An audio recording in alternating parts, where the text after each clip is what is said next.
Thank you everyone for joining. So this is our monthly or bi-monthly Ask NPSMA presentation series. And today we're going to talk about the PSM Advantage and best practices in STEM master's degrees. Most of the best practices that we want to highlight on are the great outcomes that all of our programs from all over the country have reported.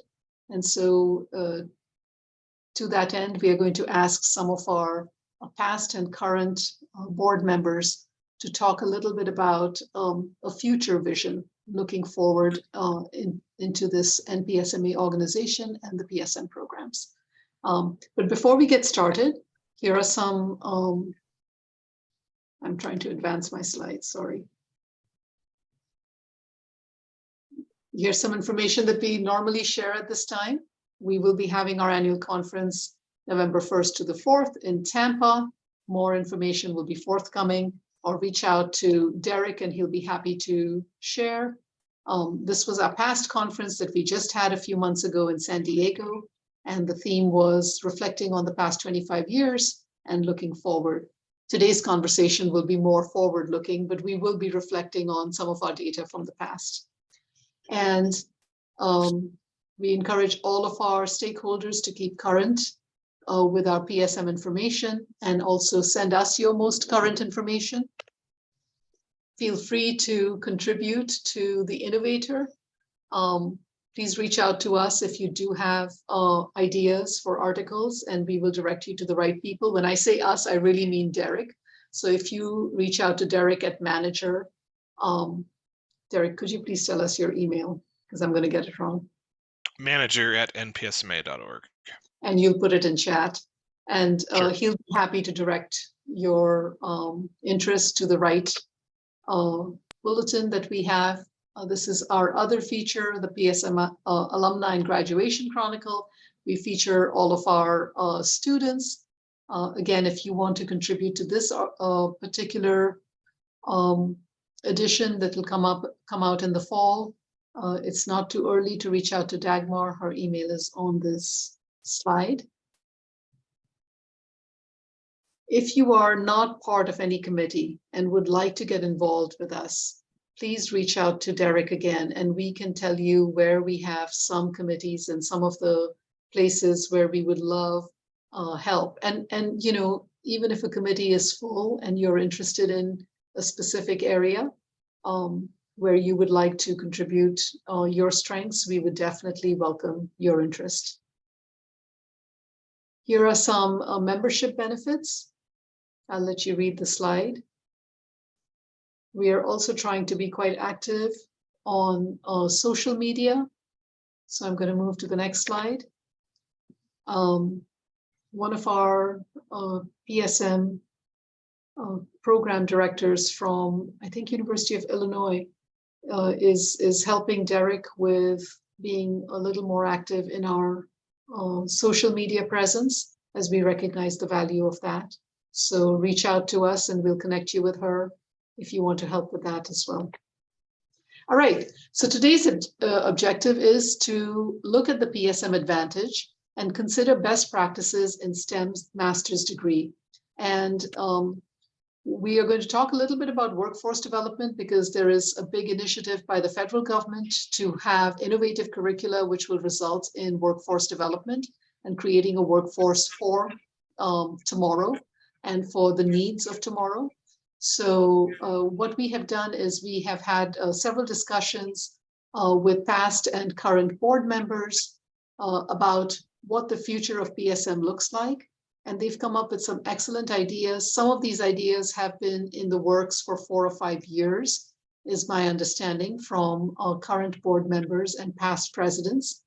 And so we've asked a couple of them, specifically Jerry and Liz, to take a few minutes to share about what a future PSM or NPSMA may look like, and how we can increase our catchment and our profile, not just among the PSM programs, but also among STEM degrees, and why that is important. We also, at the end of this presentation, which will be a very informal presentation, we would like to hear from you. And so we hope that this will be a discussion. And we would also like to plan how to move forward based on the discussion and your interest in this. I'm just going to go to the last slide so I can stop sharing screen. We would also love to hear from you about future topics that you would like to see covered this year. All right, so on that note, may I ask Jerry and Liz to please talk about this vision about a future NPSMA, an association that is more inclusive of engineering programs and other master's programs that are not PSM, and other thoughts that you may have on this. Okay, I can go first, Jerry. Sure, go ahead. Just give a little brief background on the NPSMA.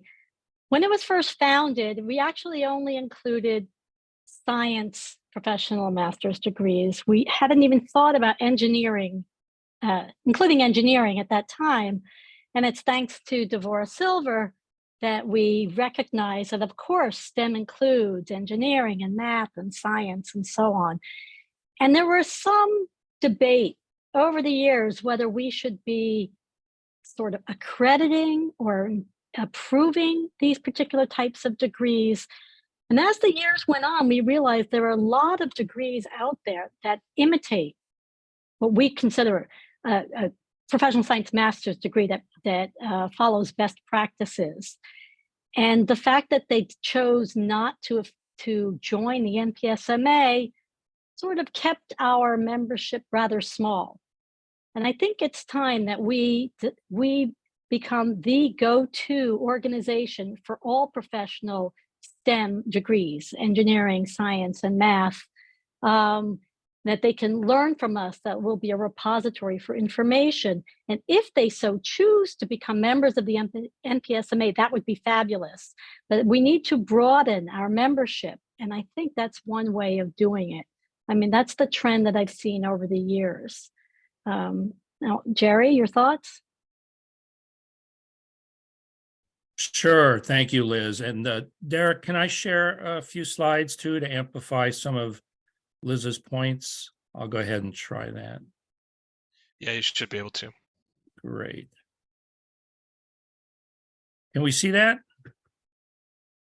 Great. So thank you, Liz. Absolutely. I just want to add to the excellent points Liz made, and I borrowed some slides and updated a little bit from some prior discussions at a few of our recent national conferences when we touched on the topic. So again, my own focus is not so much on the attributes of individual PSM programs, but indeed on the broader scale and scope, as Liz was referring to, and how the NPSMA supports this initiative. And I think I'm going to start and end with this slide. I'll only talk through the details at the beginning, but I'll put it back at the end that hopefully frames and summarizes a bit of our discussion. And much of our discussion over time, as Liz alluded to, has been how we encompass and relate with our membership programs and institutions, and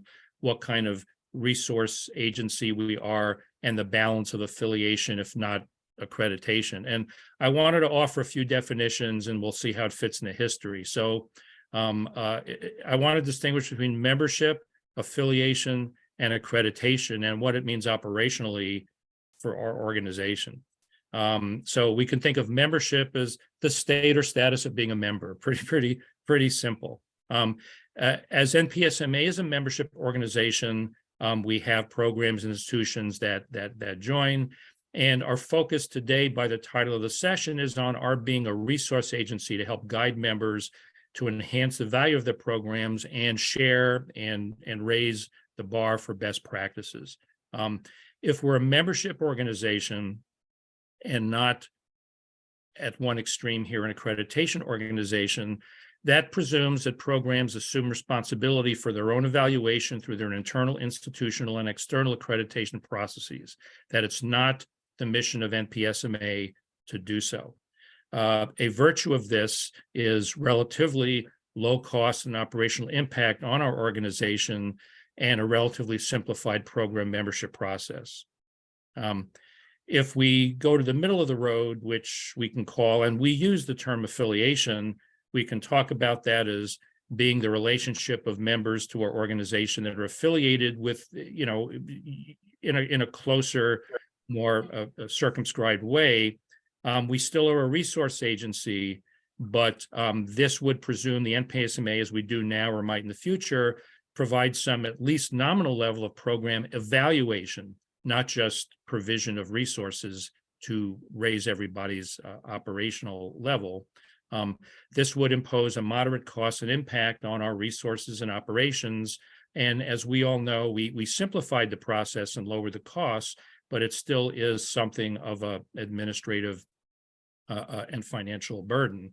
And at the extreme end, we can talk about accreditation, which gives official authorization or approval, provides the credentials and recognition and vouches for through confirmation of some standard. We still would be the same resource agency helping everybody achieve benchmarks and talk about and share best practices how to do it, but that would leave us with the need to provide a substantial level of program evaluation, with much higher operational costs and impact on our resources. And I use these three terms to frame the discussion.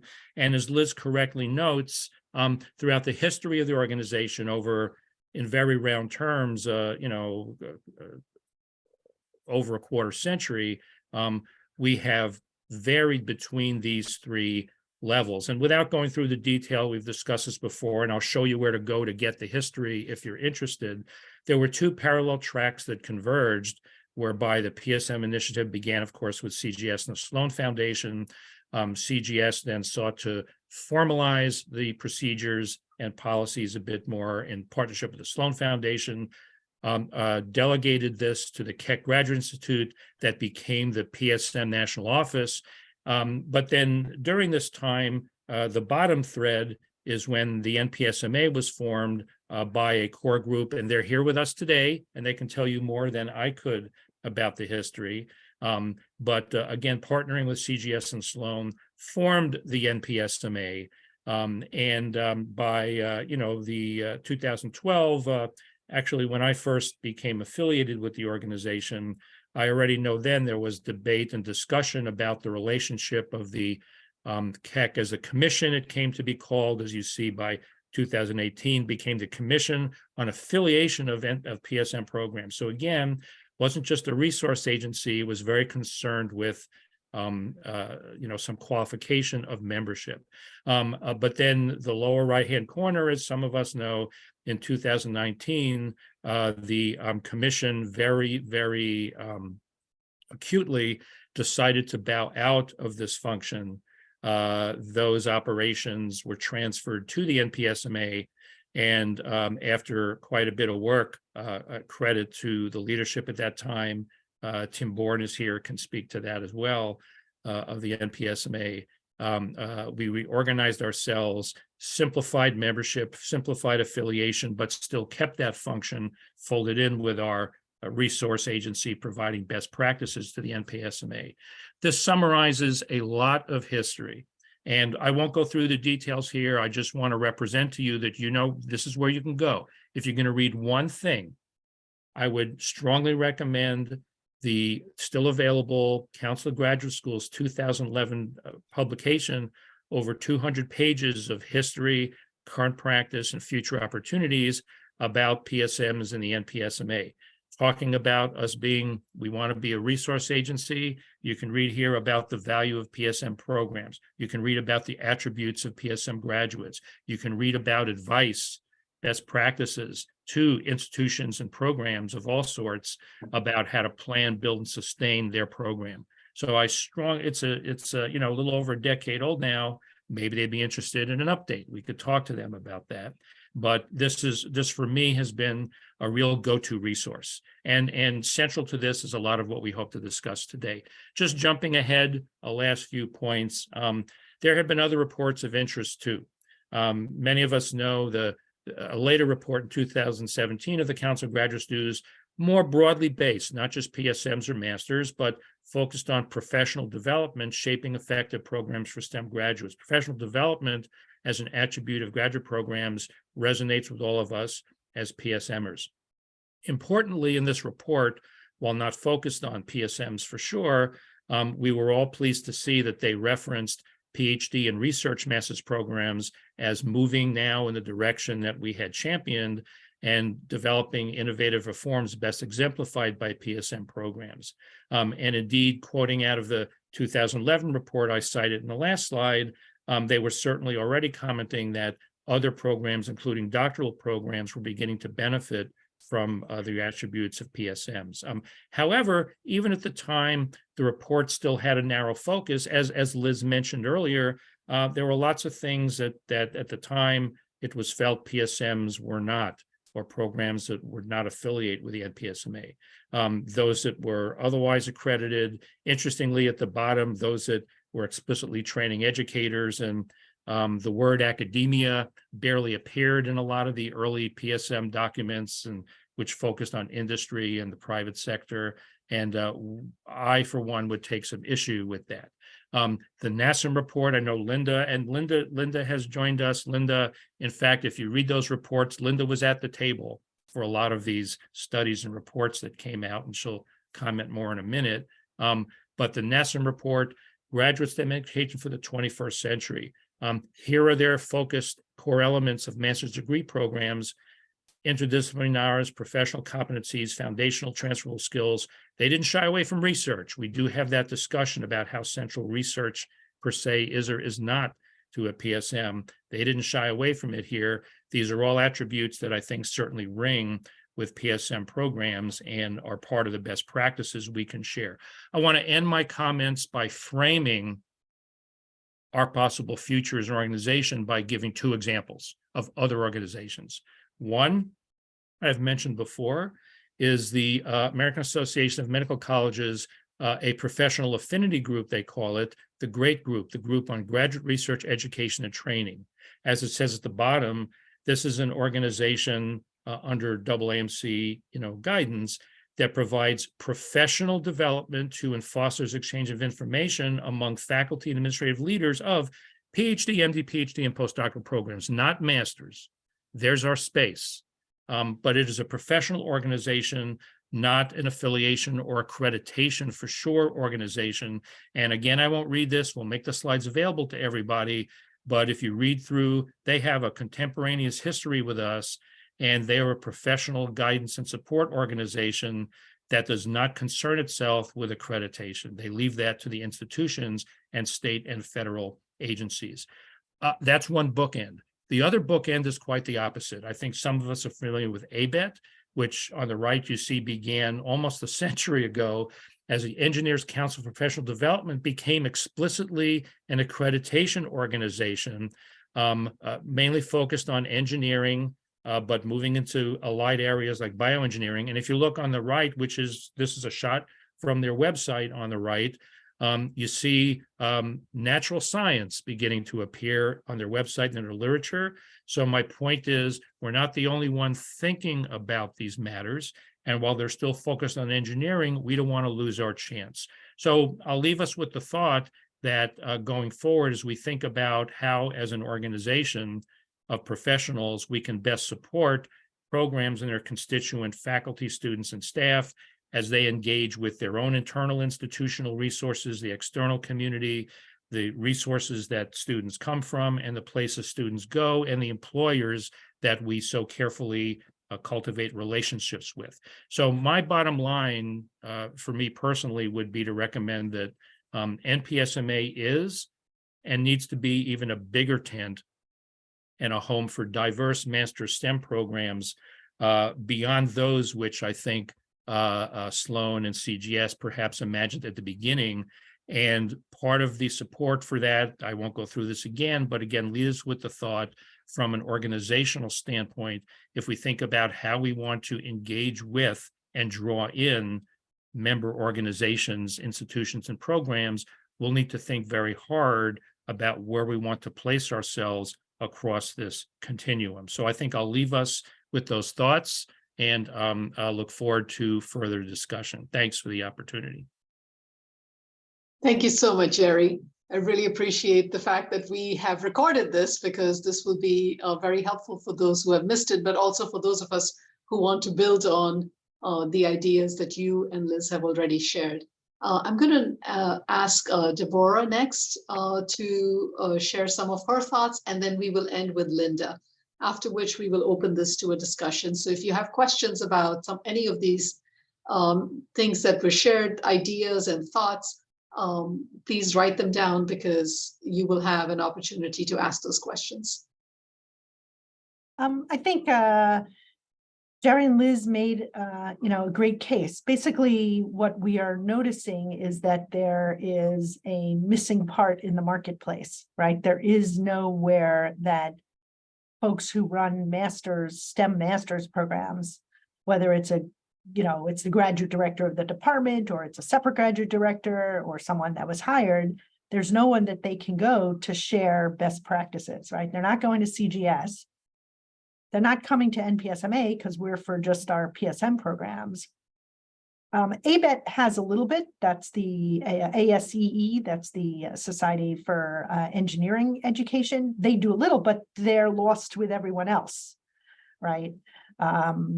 So this, I believe, is an opportunity for us to move into this space, and I think we should, right? Because I do think that anyone who's running a graduate program should attend professional development, and there is nothing for them to attend now. So that's just my feeling. I think we're all identifying the same need, and I think it is important for us to move into that space somehow to serve that need. That's it. Thank you so much, Deborah. So finally, I would like to ask Linda to share your thoughts about a topic that you have thought long and hard over and discussed many times with people here on this call and others in the past boards.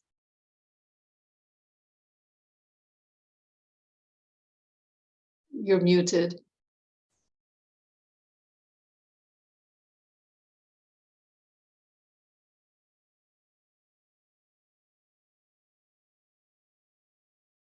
Sorry about that. My computer has not been my best friend recently. So thank you for the opportunity to join you. And I just have a couple of thoughts. The first thought I have is that we definitely need to expand to become a membership organization. That's been a topic of conversation off and on for many years. And I think there's always been consensus that we should do that, but we didn't know what the entree was. The need is there, no doubt about it, but what do we have to offer to a general STEM master's program that would entice people to look at us just for membership at some nominal but reasonable fee? So I think that's an important thing to do. I also have a sense that the MSIDP may provide us with a bit of an entree, because there is no professional development, as Deborah said. So it seems to me that we could reach out to some of these broader master's program, offer them the MSIDP, which is to be public anyway, because it was funded by the National Science Foundation. And at the same time, we can offer them advance notice about the conference, which our conferences are professional development. We could probably get a few quotes that we could use in a flyer or something that we send about. So I think that in addition to the need, we need a doorway to step through. We need a doorway that will attract people who aren't already in our fold. So I think we should do that. And the last comment I would make is, in the last 5 years, we've had seals of approval from really the leaders in graduate education. Both CGS and the National Academies have specifically stated that the very things we do are what should be in an ideal master's degree. We have some articles about that. We could append the article to things we send.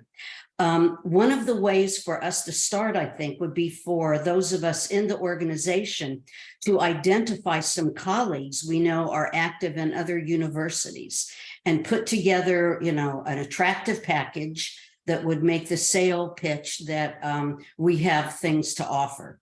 And I think that that personal contact is going to make the difference. Certainly with MS IDP, as well as with the CGS survey, we found that personal contact got responses. Cold calls, broadcasting, by and large did not. So I think that we should undertake a small pilot project where we actually reach out to colleagues and see what kind of response we can get, come up with a package. Because I think most people who are in master's programs are not even aware of the NASEM report, quite frankly, with a chapter devoted to masters. So in addition to the reading Jerry suggested, I would suggest that you take a look at chapter 4 of the National Academies report, which is also available online. We probably even have links to it in some of the things we have. And that chapter is exclusively devoted toward the masters. It's a great entree point to get to other programs. Thank you so much. Before we ask you some specific questions, I'm sure some of our board members who have heard this conversation before have some specific questions. I would like to invite everyone who's on this call to just tell us what you heard today and maybe give us a response, because it's really important that we hear from our stakeholders, which are all the PSM programs, as to what you think about this idea of NPSMA, our association, expanding. There are some obvious issues with expansion that will become too big too fast, but we want to hear from you about your thoughts. So I may call on you directly, or you can unmute and speak. I'm going to ask folks who are not on the board to first give us your feedback, if that's okay, if you're comfortable. And you know, I'll pick a name because he's already been on the board, so it'll be easy to hear it, easy for him to give his opinion. But Anirudh, would you start us out with some of your comments on what has been shared today? Yeah, thanks, Seema. And it's nice to see everyone after, I guess, a while. Coming to the topic, definitely thanks, Jerry and Linda, everyone. The thing that I got to know, or I knew being on the board, was how we are different, and yet the recognizing factor is still missing. So even when I reached to SEMA to talk about how we could be some kind of or rebrand ourselves as an organization that is much more than what we are currently, that would give us visibility, as well as tell everyone what we are doing. You know, we are like a secret well kept, but which shouldn't be the case, right? And I know people out there and students out there are looking for a platform to be connected with, and are also looking for the resources that we already offer to our programs. So I think the direction which Jerry mentioned is great, and we could prove to be a platform that everyone could look up to draw strength, as well as, you know, as a great resource for the PSM programs, especially in terms of professional master's programs.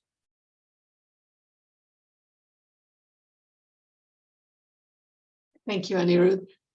There are three names I'll call out next because I know you've been part of some of our discussions, and definitely some of you have been part of the board. So Cynthia, Natalie, and Stara, if we can go in that order.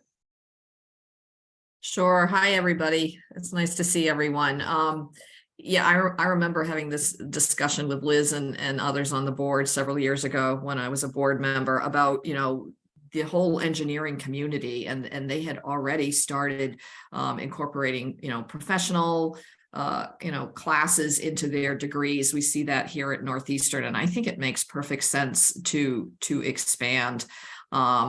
Just speaking of professional development, the conference last November was so great, and I looked around thinking there should be many more people here. This is relevant to people who work in so many different types of degrees that are expanding, and are everybody's recognizing that you've got to be prepared to walk into a job and be professional. And I just think it would make a lot of sense if people or engineering programs were sending their faculty, their staff, their advisors to the NPSMA conferences. I think it would be great. I was curious, and maybe Deborah could answer this. What do engineering programs, where do they send their faculty and staff now for professional development? Nowhere. Okay. So this some of them go to the ASCE. There are some conferences on ASCE and ABET, which is the accrediting agency, but most of the graduate program directors don't go there. So they could. Okay, that's interesting. Yeah, so this could be really, really attractive, I think, as people are reaching out to people that they know personally to say, we've got this wonderful conference. It's, it's very, very relevant. It's very current, the topics that are being addressed. So yeah, I'm all for it. I think I was next. This is Natalie from U of I, Illinois. And I agree a lot with what Cynthia just stated, that I think there's always been a need for professional development that has been unmet in a lot of different levels. And because PSMA is already doing it, why not welcome others with open arms and try to expand the world. I guess my caution would be post-COVID, knowing what travel budgets have maybe constricted a bit, that might be a barrier. But I think there's definitely areas that we have a lot of knowledge already and can share that with others, that could benefit everyone and bring everyone higher. Thank you, Natalie. Thank you, Cynthia, as well. Stara, did you want to go next? Sure, just a few quick thoughts. Hi, everyone. My name is Stara Priestaff. I work with Natalie at the University of Illinois, and I've had the pleasure of spending a lot of time with Megan and Linda and Liz. So thank you so much for your expertise. We've been trying to tackle marketing and recruiting and branding. So I think it's related to our general discussion. One piece of insight, and Seema, please forgive me if you've already done this. I don't want to step on anyone's toes, but I have a friend who is a consultant and he works with companies across the world on branding. And he was telling me about, it just so happened, about our School of Business here at the University of Illinois. And they have a very simple branding message, which is learning by doing. And that is their tagline for everything. And because they've clearly defined what that is, that informs every, let's say it's like a constellation, every part of branding, curriculum development, how they're selling the program. And so maybe we've already done it, but I think having a clear tagline that informs how we move forward in all of these areas might be something to think about. Yeah, absolutely. Yeah, that helps people remember the brand too. Just do it, right? So everyone knows what that is. All right. So I guess before we go to board members, Megan and Megan, I wonder if we could hear from Brenton, Jill, and Jocelyn. Sure, I'll jump in. I'll beat you to it, Jill. Is that okay? Yeah, go ahead. Whatever you want. So I got to admit, Jill and I are both from the University of Rhode Island, And we're a little bit flies on the wall in this conversation. URI has one PSM program right now that I think is affiliated with NPSMA. And we're looking to stand up quite a few new professional master's programs over the next year or so. And we're still kind of figuring out which ones to do, but we like the model. And so I think it's really interesting what I believe, I can't remember who it was, it just said this about branding. What we're trying to figure out is kind of, like I said, we like the model, but your conversation is interesting to us because we're trying to figure out, honestly, what to call the degree. Do we want to call it a PSM? Is there value to that brand? Is there value to calling it something else? And we're still kind of sorting this out. So I got to admit, I'm a fly on the wall right now, just trying to learn a little bit about this. Like I said, we like the model, but we're trying to figure out, because your points are all good, that, not everything out there that kind of follows this model is labeled a PSM. So I don't know, like I said, we're trying to sort that all out and find out what fits well for us. And then, like I said, I mean, once we start building more of these programs, we might be interested in an organization. Of course, we participate in CGS right now and such, but I don't know. I'm just curious to hear, and thank you for having the conversation and letting us just kind of sit here and listen.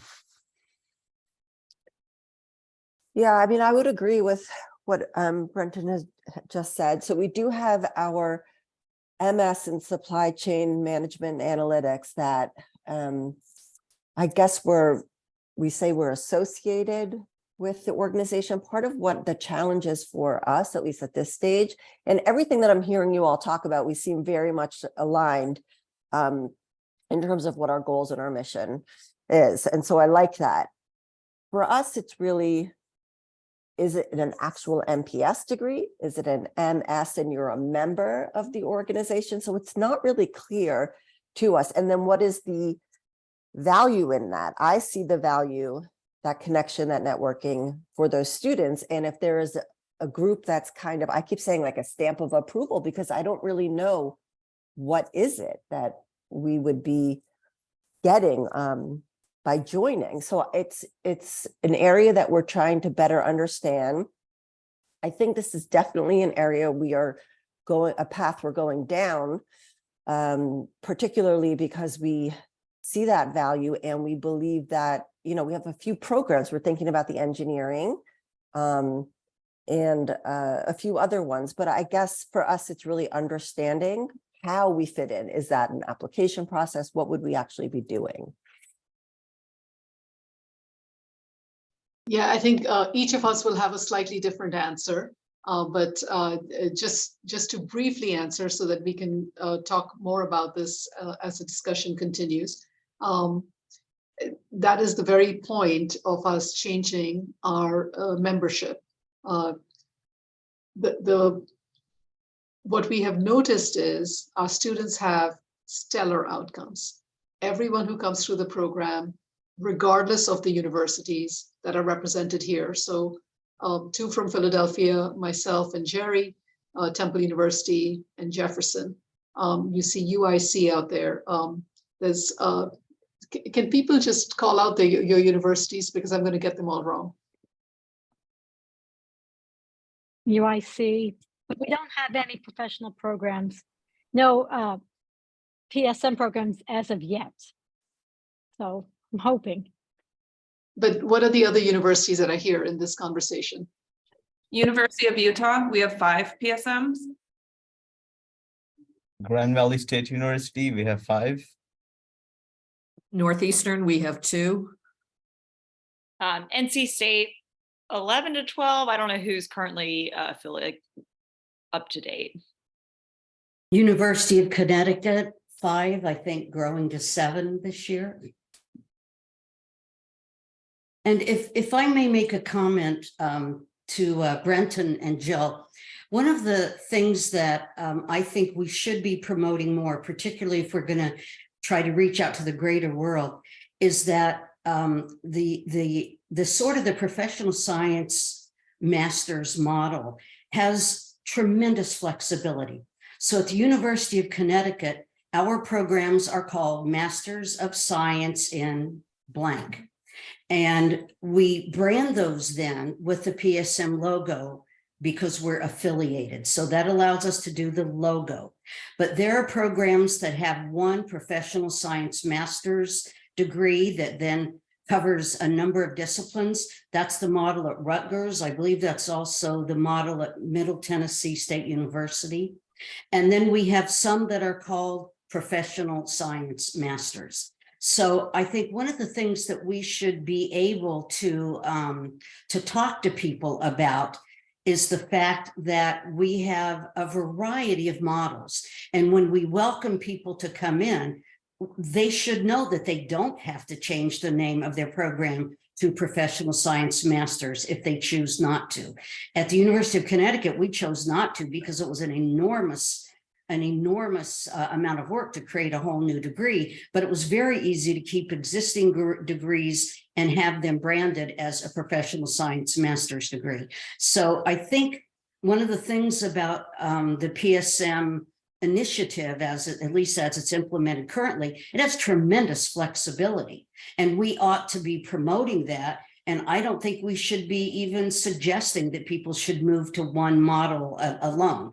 There was a time whenever it said, well, if you're not called a professional science master's, you can't do this and that. I don't think that's where we are. I think where we are, we should be encouraging flexibility. That's what the degree is about for students. It's what the degree is about for funding. It's what the degree is about for all kinds of things. So I would say to Brenton and Jill that you don't have to make those kinds of hard decisions, I think, to join the PSM community. And I think that might be another message that we would want to share in this brief introduction that we're contemplating. Yeah, thank you, Linda. I'm sorry, go ahead. Go ahead, Jill. No, I mean, that was really helpful because, again, that's something that we've struggled with, because I know that we have one program, it's an MS but then I hear this professional science masters. And so it's very confusing. So that is very helpful. So it's really about what underpins, I guess, the values that are underpinning the organization. And that's what the program is standing up, and regardless of the degree that's actually awarded. Exactly. Okay. Yeah. So at Temple, we have difference. 5 professional science masters, and our vice provost insisted on us applying for the new name because he wanted to distinguish it from the non-thesis masters, which he called MA. So we have a MA in biology, which is a non-thesis masters.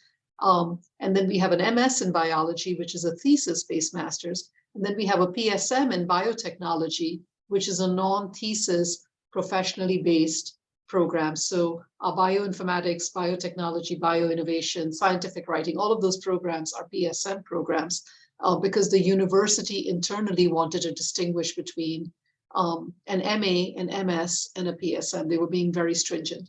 And so it helped us to actually have a unique name.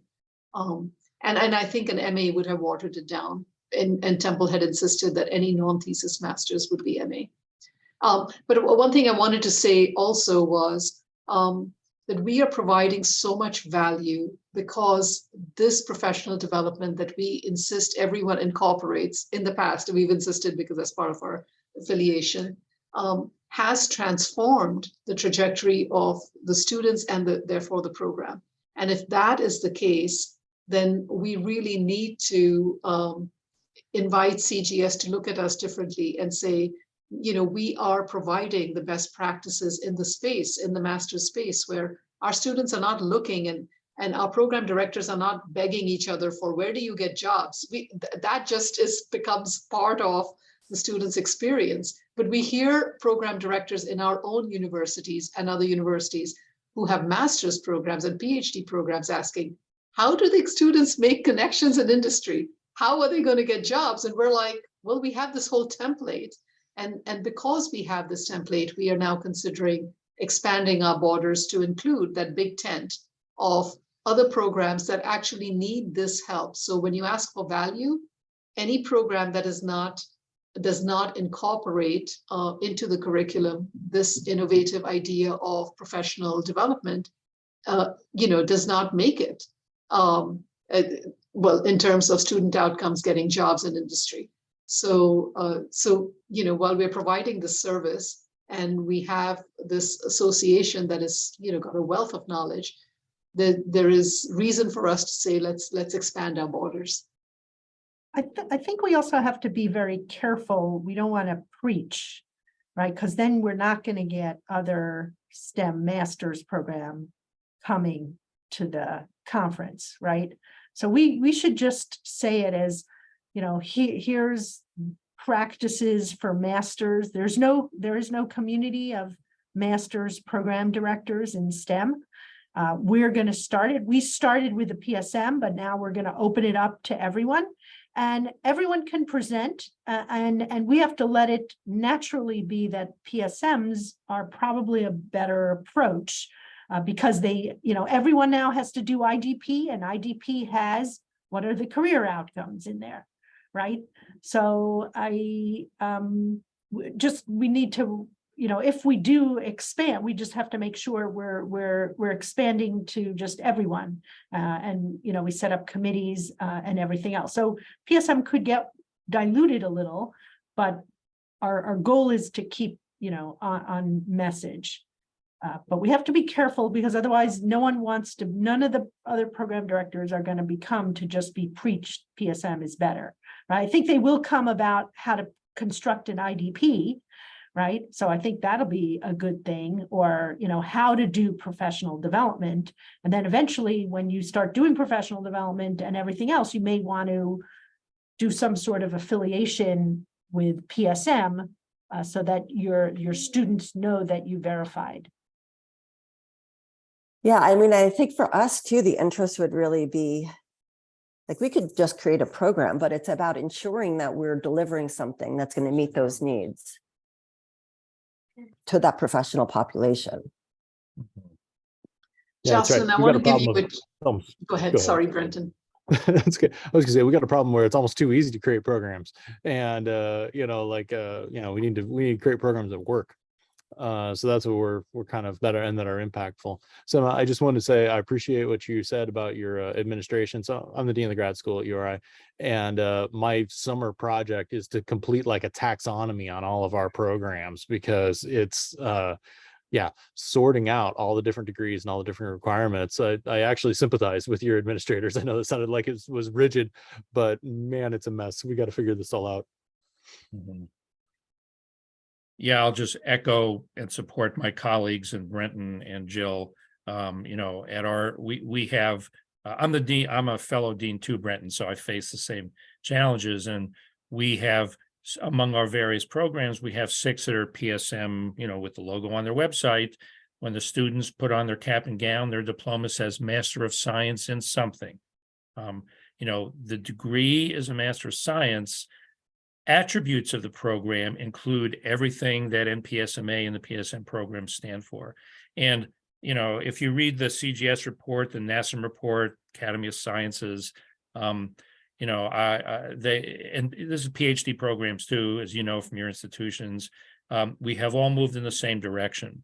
The knowledge base and lab bench skill set, if it's a lab-based program, no one would argue is enough anymore.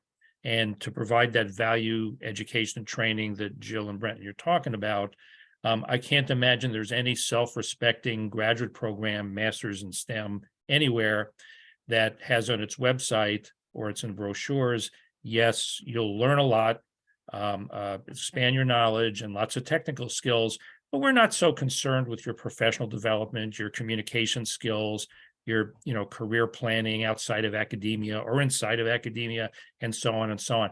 That doesn't happen. And so, in a way, the NPSMA, the Sloan Foundation, the CGS, the battle was won, because I think universally there's a recognition that these attributes of a program, regardless of the degree, abbreviation, it's the attributes that bring the value. And so that's what I think we're looking to do. And we talk about the bigger tent, not branded by the degree you earn, but branded by the attributes of a program, and being a resource to help all of us together figure out how best to deliver those attributes to our students. Yeah, I love that. Thank you. Jocelyn, did you want to share anything? I can just introduce myself. I'm kind of new to this community. I'm the director of the biotechnology PSM at Northeastern. I work with Cynthia. So I'm just a few months into the role, and I'm also doing a lot of learning still in this role. But I think my one perspective as being a director of a PSM so far has been that it's really nice to be behind this model where the students are coming from academia. They're really anxious at the beginning of the program that they're not doing research, and they're still kind of in that academic world. And then by the time they go through enterprise, by the time they've taken our professional development courses and on the cusp of co-op, I think that they're really more excited about the industry aspects of the job and the professional aspects and biotech ops and manufacturing and CGMP and all of those things, that they can really develop this PSM identity. And so I'm here for the model. I really support it, and I'm very excited to see where it goes and support where I can. Thank you so much. Tim and Megan, and who else didn't get a chance to speak? Kristen, comments from you folks.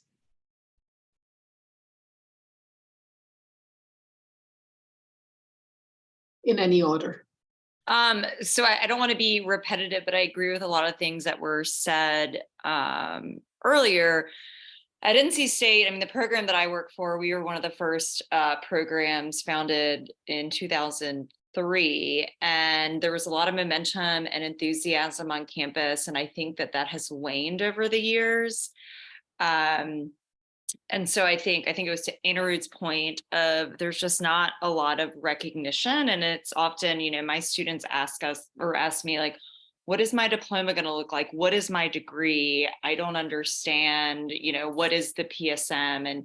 And so I really, you know, I think that it would strengthen the initiative if we could really help students identify what they were walking away with once they graduate with a PSM. And then, yeah, I think just really communicating the value to institutions and students. I believe in the PSM model, like our students, you know, they get great jobs, they're very satisfied. But for us, I mean, I have a very, my program isn't funded. And so for us to get the word out about our program is really difficult. And so I think it would be great if we could, you know, use kind of that more, a more defined identity to really bring students in and to have it be more cohesive. I know we don't have a lot of time, so that's my input. I'll just jump in real quick. Yes to the model, yes to everything that was said here. I am new to my position, about 2 years in, and what I really found value in this community is finding the people who have been here for, you know, 15 plus years, and these programs have really shared wisdom and resources and mentorship. So for those who are thinking about starting or are new, that is one value I immediately found within this membership and being here. Moving from that, the idea, at least for me, and here out in Utah, is there's this huge conversation around the need for workforce preparedness and professional development in all of our graduate school experience, beyond STEM, but definitely in STEM. And so I think we are entering a time, I think we are teeing ourselves up perfectly to expand beyond our program itself, and then also be that, like, if other STEM programs are getting a higher a top-down pressure to provide this, they're looking right now for those answers, and we should have them part of this community, and we should give them our wisdom and knowledge and say, this is how, maybe it's not rigid structure, but we could give, you know, the framework and the learning objectives that would be most applicable to all of our STEM programs. I could go on, but we have 2 minutes to the hour, so I will stop. So I'll be really brief. As the president-elect, I am extremely scared right now. And I'm scared because SEMA is going to spend this year teeing this all up, and then I'm going to have to execute. And if we don't do it well, it's gonna be bad for us. You know, those of us who are here have drunk the Kool-Aid. We understand it. We're very excited about it. We know why it's important. But like Jill had said earlier, why should we do PSM? What's in it for me? we have to make sure we're ready with the answer for that and then follow through on it. So I am very nervous and scared about what SEMA is setting me up for. Kristen? I'll be even more brief than Tim. I really agree with what the general consensus is about, widening the tent or the umbrella. And I am, like Tim, also anxious about it, but as past president, I'm not as frightened. I'm more excited, I think, about the opportunity, but I definitely do share in Tim's concerns about the implementation going forward and making sure that we are very intentional and do a very good job of implementing whatever it looks like as we discuss these possibilities. Thank you all for your comments. So the next steps, some of you will be joining me in a conversation about how we'll present this to CGS. And so we'll be having that conversation tomorrow. And we hope that very soon we will go to the Council of Graduate Studies and, Council of Graduate Schools and present this idea to them in a cohesive way so that, and a compelling way that they would be interested. And we will definitely look for their buy-in into this. We don't want to be, we don't want this to be scooped, this idea to be scooped by another organization that's, standing in the wings. So we believe this is the right time to talk about it. And then internally, of course, it'll be all hands on deck because we cannot have Tim and Derek drowning in, hundreds of membership applications. But we will have to come up with a structure that goes beyond just Tim and Derek shouldering most of these responsibilities. We have a great board, we have a great executive committee, so I'm very confident that we will do this well. And we have people like you, many of you who have shared. So thank you so much, Jerry and Liz and Linda Devora. You have been here with the PSM, some of you from its inception. And so with the wisdom and enthusiasm, I know that we're not going to leave Tim stranded, but I am aware that we have our limitations at this point. Thank you all for joining. This recording will be available if you reach out to Derek, whose email is in the chat. And please reach out to us by email with any further questions you may have, especially Brenton and Jill. You're welcome to ask any of us, and Derek will make all our emails available to you. And Wonderful. this recording is also Thank going to you. be placed on our YouTube channel, so it'll be All right. Good. Thank you very much, Thanks. everyone. Appreciate the information. Bye, everyone. Bye.